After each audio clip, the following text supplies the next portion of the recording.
station covering all of the DMV. This is DC News Now. Tonight at 9, gunshots ring out at a bustling Maryland shopping center, making an 18-year-old the latest victim of gun violence. Crime that is creeping through suburban Maryland. These young people have no idea that life is so precious. A pair of sneakers, a cell phone left at the scene. We're in Hyattsville tonight with the latest. And we are live in the newsroom talking about the former MCPS principal now under investigation on sexual harassment allegations. And good evening, everyone. Weather-wise, we are tracking clear conditions across the region, but definitely some cooler temperatures. I'll show you how low temperatures go tonight coming up. Hi, everybody. Thanks for joining us for DC News Now at 9 o'clock. I'm Chris Flanagan. And I'm Annalisa Gale, filling in for Thasmin Mahfouz. Developing now, Hyattsville police are investigating a shooting at the University Town Center. Yeah, we're told an 18-year-old was shot in the stomach. And tonight, the search continues for 2 suspects in connection to that shooting. Our Yamarie Sase covers Prince George's County and has the latest. And it was like, boom, boom, boom. That's what Sharif Sheffy heard as he was dropping off his son near University Town Center. I thought it was a bang, from the construction site. We didn't think anything of it. It was actually gunshots, and it happened just a few feet away from a movie theater and the Hyattsville police station. Police say around 5:40, an 18-year-old was shot in the stomach after an altercation involving 2 other men. The suspects ran off, and the victim was taken to a nearby hospital. You could see shoes and a cell phone left at the scene. The apartment is right in the area, and a lot of students from Howard University live there, so I was just hopefully everyone's okay, thinking in my head, like, hopefully no one's hurt. April Murphy has lived here for 2 years. She says she's hoping something can be done after this incident. It gives me a little bit of worries. I hope that there's something in place that our apartments are going to do to help make us feel more secure, especially because there's so much happening. Many are just hoping the gun violence can come to an end. Crime that is creeping through suburban Maryland. And I can't say where it's coming from, but these young people have no idea that life is so precious. I really hope that people can take gun violence a little bit more seriously and actually put into action some legislation that will help, rectify the issues and keep people safe. Reporting in Hyattsville, Maryland, I'm Yamarie Sase, DC News Now. And violence rocking another Maryland suburb tonight. Montgomery County police say a man in custody after a stabbing in downtown Silver Spring. Happened just after 6 this evening in front of the Regal on Ellsworth Drive. We're told the man was rushed to the hospital. He is expected to survive. No word on whether the 2 parties knew each other. And developing now, documents relating to sexual assault investigations in Loudoun County schools have been unsealed. The district asking an independent investigator to write a report about what happened after 2 students were assaulted. Yeah, now more than a year and a half after that report was finished, it has been made public by a judge, despite pushback from the school board. Northern Virginia Bureau reporter Max Marcilla has details from outside the Loudoun County Courthouse. These 32 pages offer a lot of insight into an issue that we've already learned plenty of through a special grand jury report released late last year. Now, this independent report highlighted some of the mistakes it says the Loudoun County School District made, specifically around Title IX, the federal law, which the report says the district had an overly narrow view of while investigating these incidents. More than 20 months after it was finalized, a report that has only been seen by a few can be seen by all. Independent investigators looked into how Loudoun County schools and the sheriff's office handled 2 sexual assaults in 2 different schools by the same student months apart. According to the report, investigators found the district delayed its Title IX complaint investigation after the first incident.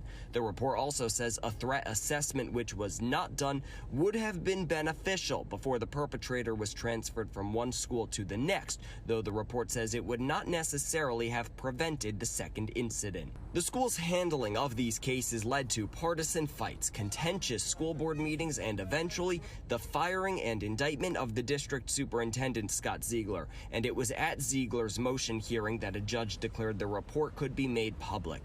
Voluntarily releasing the report was voted down by the school board earlier this year, some members citing attorney-client privilege. We're really happy see that it's finally out to the public. Scott Smith has gone public, saying he's the father of one of the victims, and he's applauding the release. He was also the parent arrested at a school board meeting and charged with disorderly conduct and recently pardoned by the governor. It clearly shows how both the Loudoun County School and the Sheriff's Department screwed up very badly and dropped the ball and did not communicate with one another. Virginia Attorney General Jason Miyares released a statement regarding the judge's decision to unseal this report. And he said that that decision was a victory for transparency, accountability, and for parents everywhere. Now, as it pertains to Scott Ziegler's criminal trial, well, before we get to a trial, there will be a hearing next week because Ziegler and his team are trying to get the charges dismissed.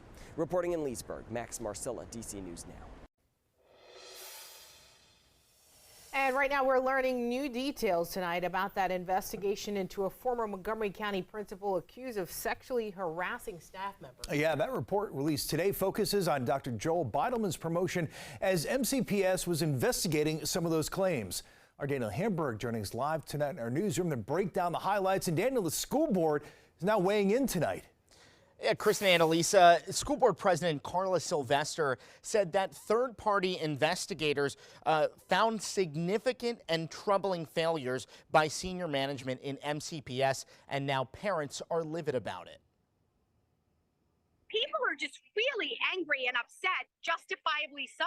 Investigators with the law firm Jackson Lewis reviewed over 30,000 documents from MCPS email accounts and text messages collected from 10 MCPS cell phones. According to the report, Dr. Joel Beidelman was promoted to principal of Paint Branch High School while he was being investigated by MCPS, and several members of the administration who were a part of the promotion process knew that Dr. Beidelman was under an active investigation at the time of his promotion. All in favor, raise your hand. Investigators also say those administrators didn't even ask about the specific nature of the allegation against Beidelman. Investigators also found after Beidelman's promotion, key MCPS leaders failed to take action and notify the board. That's why investigators say the board was not aware of the pending MCPS investigation. The report says all formal complaints were investigated, but there is evidence that MCPS has long-standing practices and processes in place that resulted in anonymous and informal complaints not being formally investigated. Parents want to know what's going to change. I know some of the teachers that were involved, and now that this thing has come out on Twitter too, they're livid because they're like, I know that they saw these anonymous things. I know the people that submitted them, or I was one of the people that submitted them. Now, according to the Washington Post, there were at least 18 complaints made against Beidelman, accusing him of sexual harassment, bullying, and retaliation dating back to 2016. The Montgomery County Council has pledged to have a hearing on this matter to ensure transparency and oversight in the fall. Live in the newsroom, Daniel Hamburg, DC News Now. All right, Daniel, thank you. Well, turning back outside, it's been a beautiful day so far, Chris. It certainly has been a gorgeous night. Let's check in now. Chief Meteorologist Janessa Webb. And Janessa, really perfect night to sleep with the windows wide open, and we can use the free type of air conditioning tonight. Definitely. You can get it for quite some time now. I know this live looking very dark right now out towards the suburbs of D.C. It's a lovely evening. We're sitting under clear skies, and our temperatures, they are going to continue to drop here. Still into the 70s across our nation's capital. It is a little bit cooler the farther west you go into the DMV. So our winds picking up here in the DC area up to about 15 miles per hour. And so the feel-like temperature, besides that ambient, is back into the middle 60s. And so we're looking at overnight lows the farther west you go, back into the middle 40s tonight. So definitely some cooler air. Dew points, finally, that front did what it was supposed to do, and it has sliced our dew points in half. No more tropical moisture. We're going to stop talking about that for at least the next 5 days. This is all back into the 40s, so dry, comfortable air really taking over the region. It's all due to this front. This is interacting with that hurricane, and so it's keeping it offshore. Here's the stabilizing factor across the Great Lakes from Detroit into greater Cleveland. That's going to continue to kind of meander across the East Coast, and so high pressure taking over, and so a lot of sunshine in store for the next week or so. Clear skies by 1 a.m. and your overnight is still into the 60s. Overnight lows, they typically come in 4 to 5 a.m. in many spots across the DMV. Middle 40s to lower 50s, so a very chilly start to your morning in store. Folks, all eyes on the weekend. We'll take a look at that forecast coming up. All right, Janessa, thanks. And developing now at 9, a former Pentagon police officer could spend up to 30 years behind bars. It follows the 2021 deadly shootings of 2 men outside of a condo building in Tacoma Park, Maryland. David Dixon's first trial was declared a mistrial. And today he pleaded guilty to 2 counts of second-degree murder. Dixon was off duty at the time of those shootings. At trial, he testified he was acting in self-defense when he shot at a car carrying 3 men he believed were breaking into parked cars. The shooting led to the deaths of 38-year-old James Johnson and 32-year-old Dominique Williams. Dixon also pleaded guilty to shooting at a 3rd man who survived. Sentencing is scheduled for November. Turning now to Maryland, Frederick County health officials are making Narcan, the opioid reversal drug, more accessible for residents.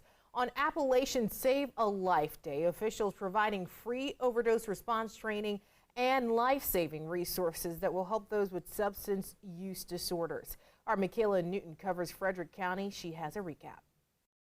In Frederick County, between last year and January of this year, there has been a 31.4% increase in fatal overdoses. That's according to the Opioid Operational Command Center. In honor of Appalachian Save a Life Day, the Frederick County Health Department gave out free naloxone, fentanyl testing strips, and disposable breathalyzers. Appalachian Save a Life Day is about bringing awareness to opioid use disorders and reducing the stigma of people who use drugs. One common brand of naloxone is Narcan, an easy-to-use nasal spray that works to reverse opioid overdoses with no adverse side effects.